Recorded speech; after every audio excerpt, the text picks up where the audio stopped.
Hello and welcome to another Kabatime. This one is a big XL listing as you're used to from me, with Omega, Omega, Omega, Universal Geneve and Tissot, Hoyer, Rolex. There's more than these, but these are the ones I have on hand at the moment. Then we've got Cartier, Jaeger-LeCoultre, military watch, Seiko, Lon Jin, Tissot, Eterna, and then a bunch of different ones. Anyway, let's delve in a bit deeper on every single one so you've got a good idea of what to expect in this listing. Hold on, let me look for a good position. There we go. That's a bunch nicer. First off, we've got this Chubby Seamaster automatic. It's a caliber 500 from late 50s. It's in original condition, but the dial is not perfect, as you can see. But yeah, it's priced accordingly. Next, we've got this beautiful blue dial Omega Seamaster Quartz. Beautiful piece. Just need to wipe down the crystal again, because any kind of mineral crystal will always get a lot more smudges. But yeah, beautiful thing. Up next, 36mm blue Sunburst Omega big size piece. Beautiful piece as well. Then we've got this 36 by 41mm Omega Geneve Dynamic. Pretty rare dial configuration. The white Sunburst Omega Geneve automatic.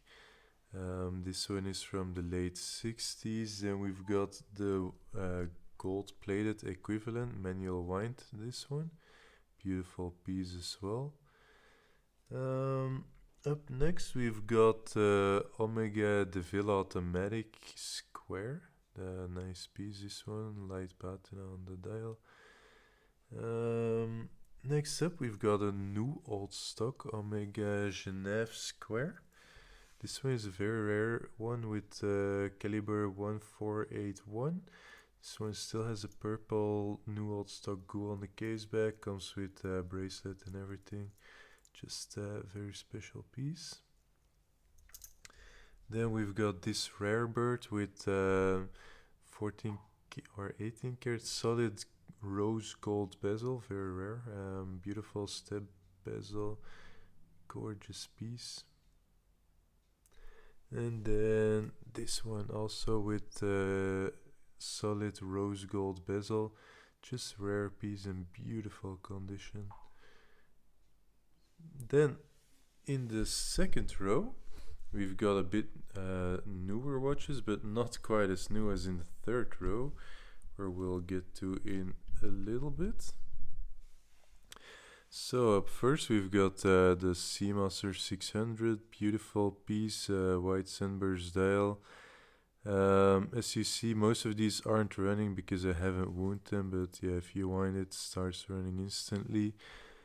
Next up, this insanely sharp Omega Seamaster Deville. Just super gorgeous white Sunburst dial. Original crown and crystal. Hard to see the logo. The caseback is not engraved. And no Seamaster logo, no engraving. Then next up we've got this US Steel Omega Automatic. This one was a gift from US Steel to one of its employees, which is also made clear on the caseback. Beautiful conditions, very, very sharp, beautiful piece with the original Beads of Rice bracelet. Also comes with the instruction manual. Then up next, we've got this beautiful white brush dial Omega Seamaster.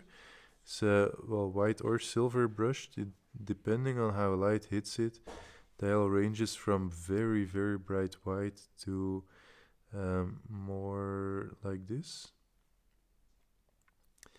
Yeah, there's a lot of light sources around me, so it's a bit difficult to show it. Yeah, maybe this. In the dark it would look like this. In the light, just anything pops out like this one. Like it looks white or silver, depending on how light hits it. Beautiful piece. This is late 1960s. Then we've got Omega Seamaster Cosmic. This is a pretty rare, well, uncommon case shape with a blue ribbon dial. So it's a white brush dial with a blue minute track ribbon, and just pops really beautifully as well.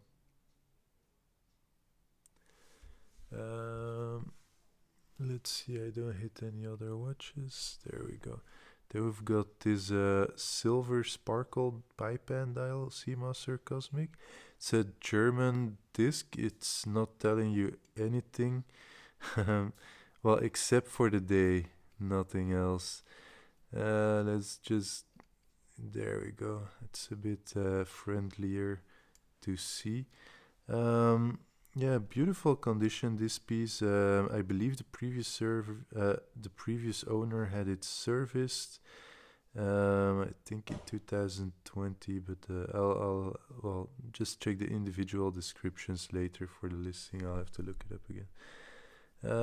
Then we've got this beautiful piece, 36.5 millimeter Seamaster automatic day date with the white sparkle dial.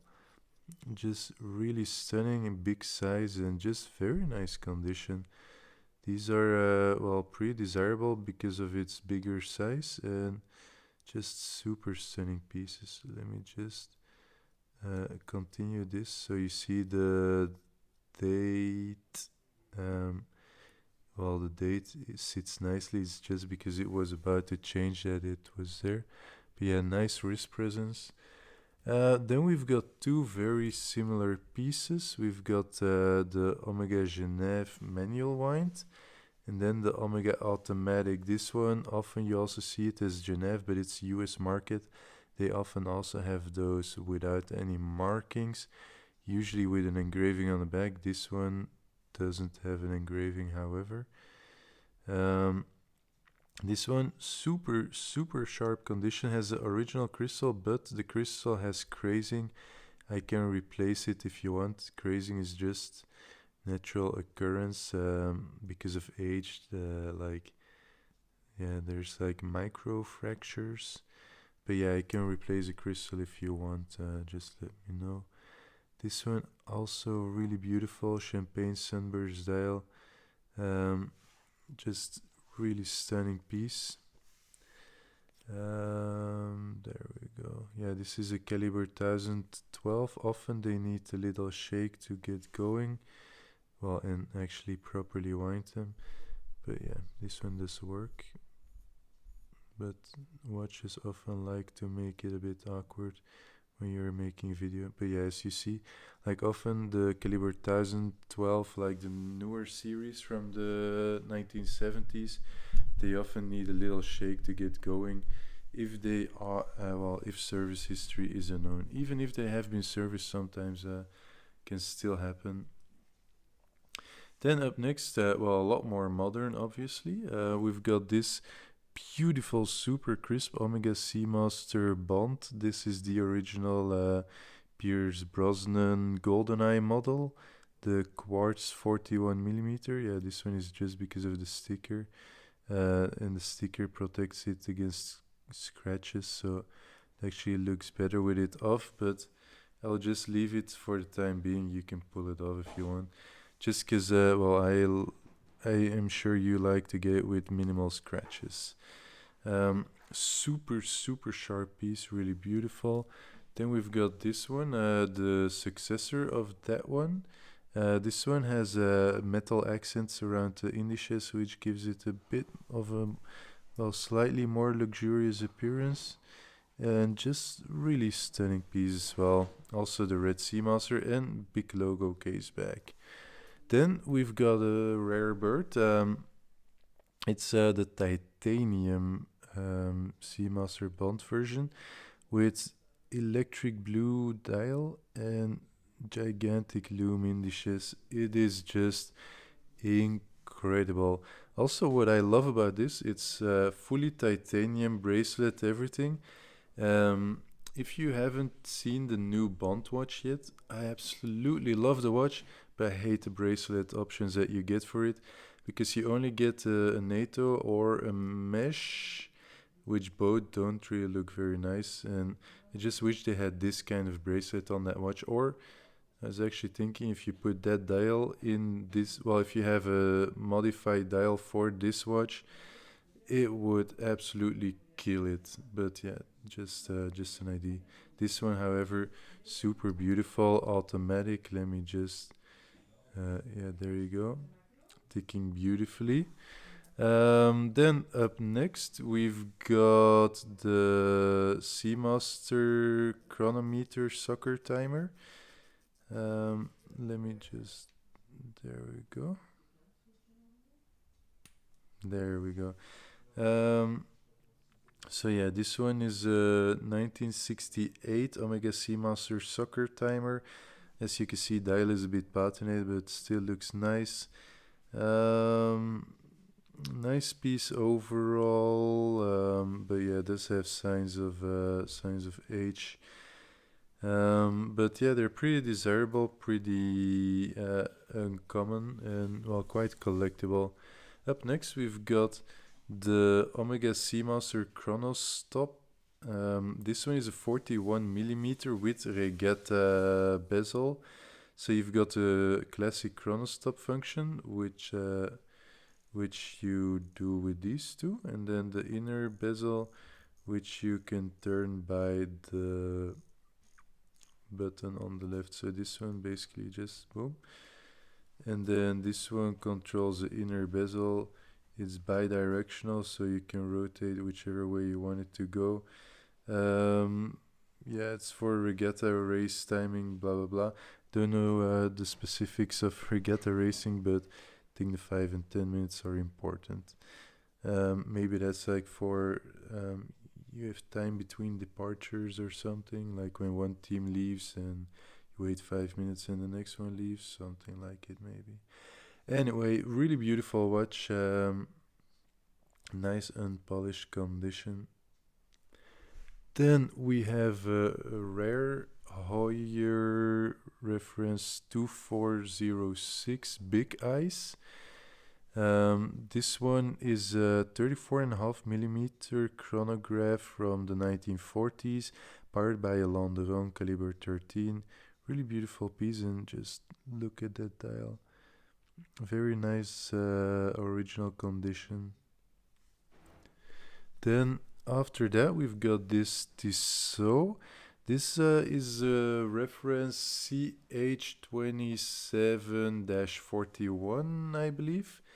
The dial obviously has seen better times, but yeah, it is a beautiful piece. This the movement inside is the same family. Well, it's actually the predecessor of the Omega caliber 321 moon watch. Up next, we've got this beautiful Universal Geneve Pole Router Compact. It's a pretty rare model. This one has the radial, it's not quite Sunburst, but like radial silver dial, and just very special. It's very difficult to capture it in camera and pictures, but just looks so beautiful in the flesh.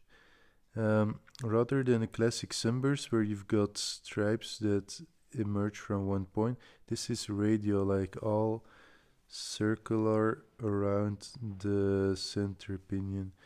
Very beautiful piece.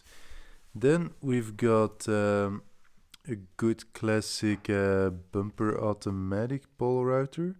This one is a 1955 model, if I'm not mistaken. Check the description below. Nice S20217-5. And yeah, beautiful piece. Also has the original crystal, comes separately. And then we've got a very rare 18 karat gold Universal Geneve with a hobnail dial. The hobnail is just something very special. You barely ever see it. Patek also made it. Well, it's what is very famous on Audemars nowadays, I guess. But yeah, just really beautiful piece. Does have a scratch here, but still insanely stunning on the wrist. After that, we've got Rolex. I've only got 3 in this video, but I do have a few more, so check the description for them. They are currently with a colleague of mine who exclusively sells Rolex, but yeah, if I sell them before him, obviously it's still possible.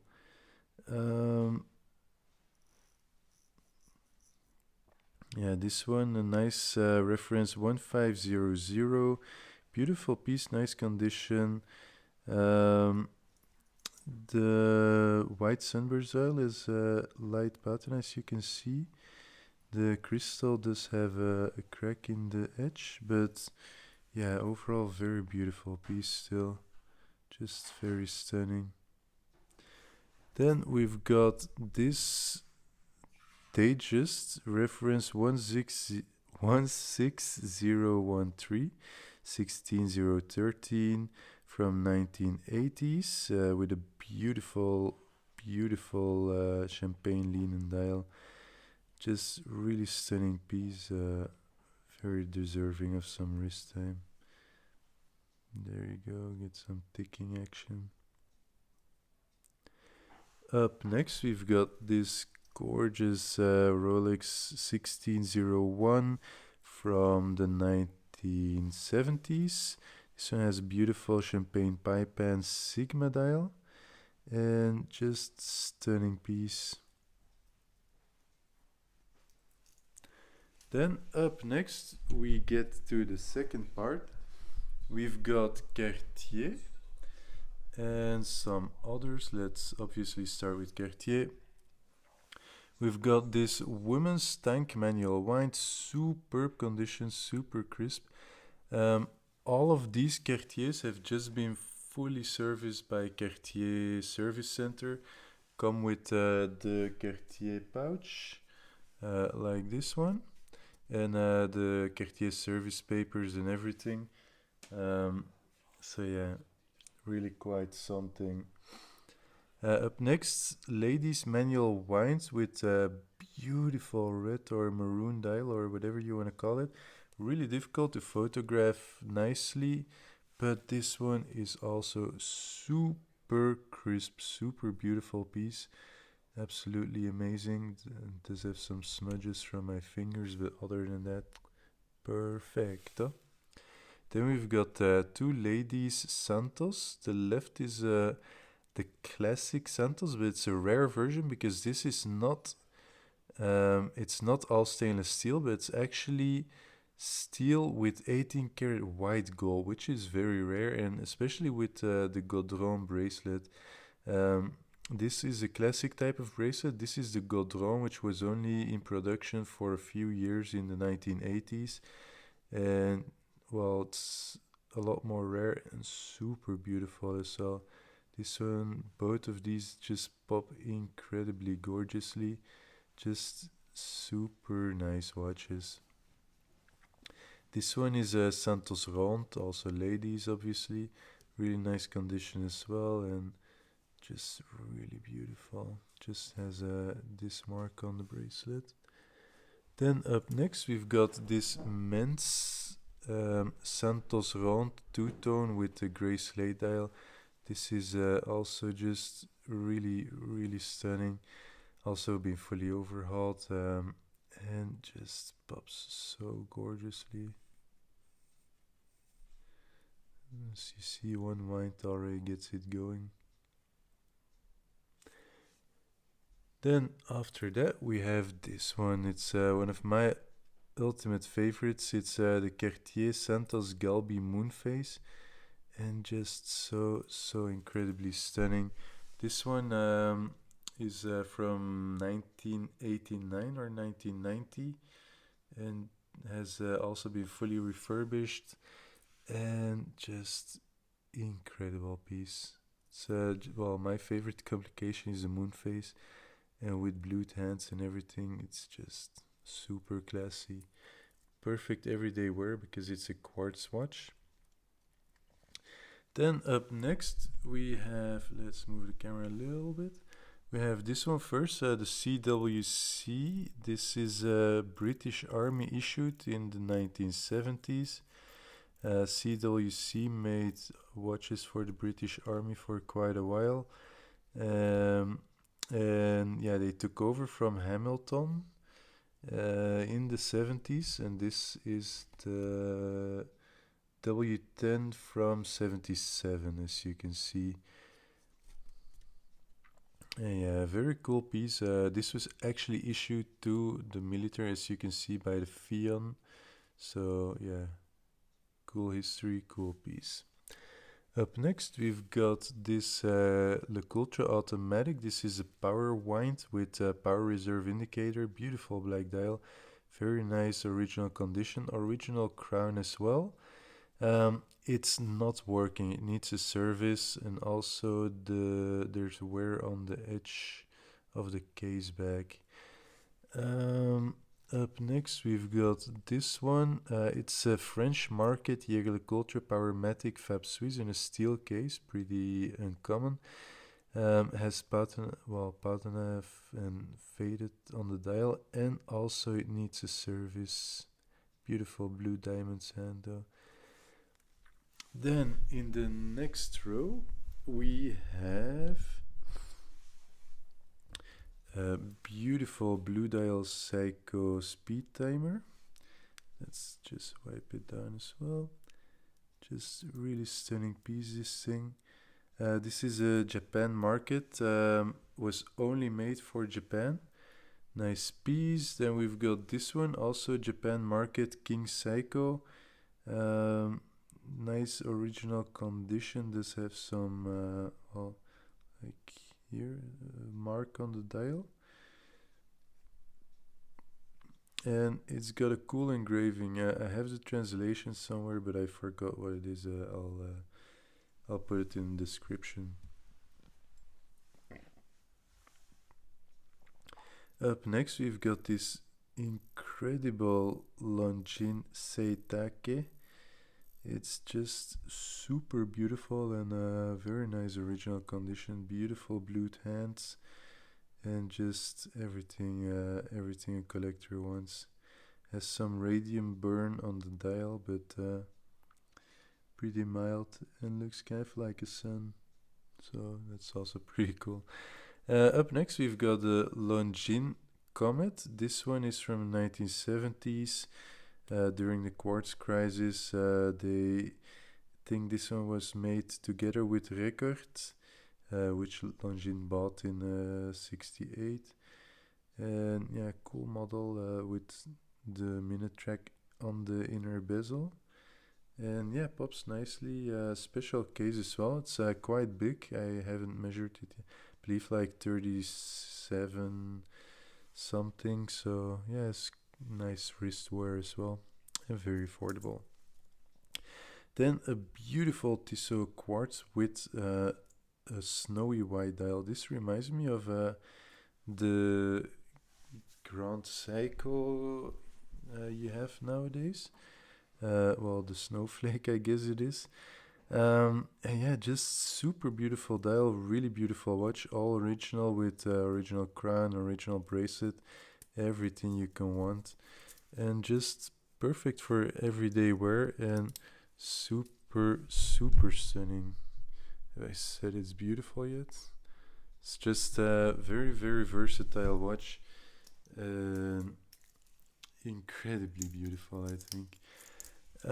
Up next, a little bit older. This is a Tissot bumper automatic from the 1950s. And yeah, very beautiful piece with a beautiful big eye sub-seconds. And yeah, it has rose gold accents, and yeah, just cool piece. Then we've got two Eterna Contikis. The first one, this is the original 1958 one, but it's not in original condition, sadly.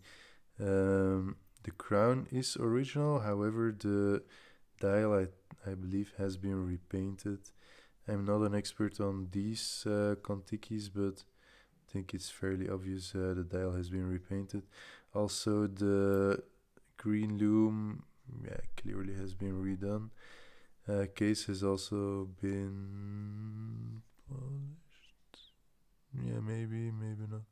But yeah, either way, it's a good price, but well, obviously it's not fully original.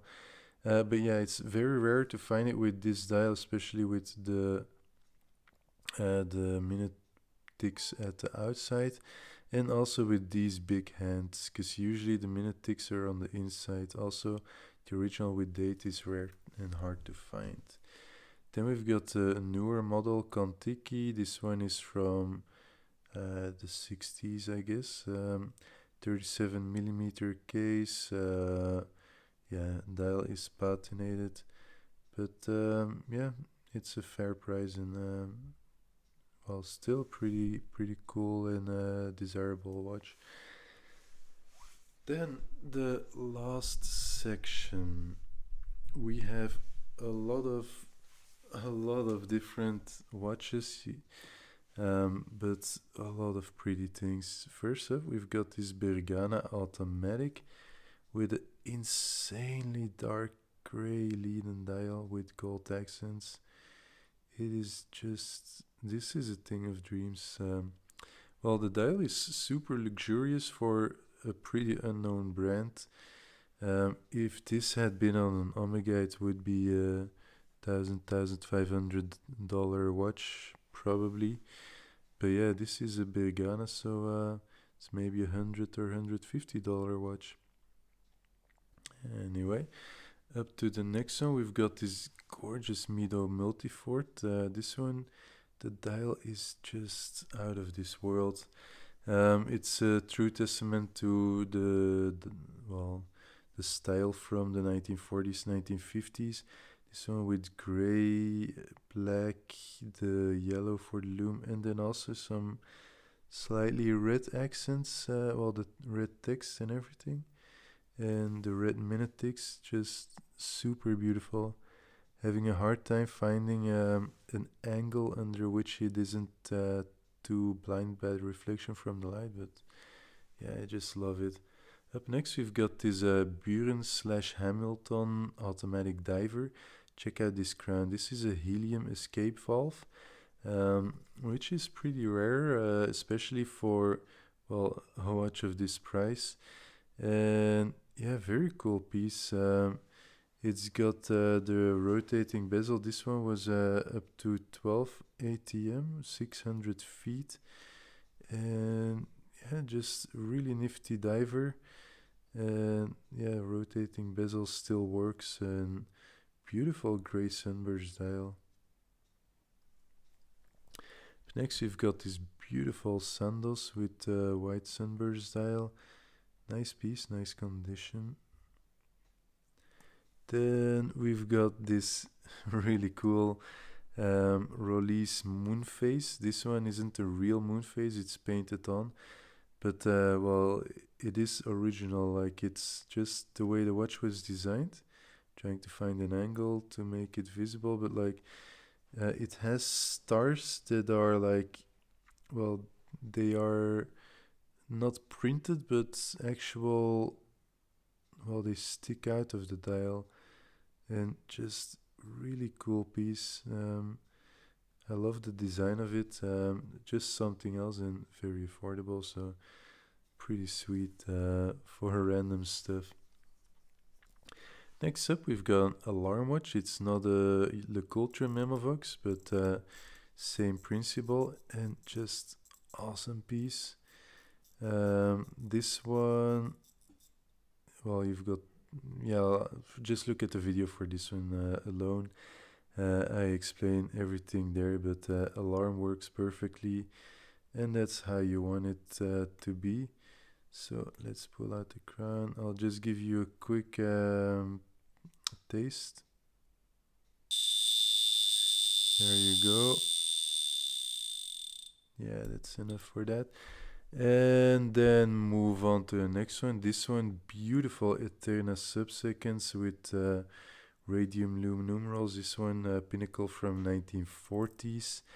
It has the Eterna caliber 420H or 520H, I believe, in it, which is the exact same as in the Eterna Dirty Dozen. Those are gaining value every day, pretty much.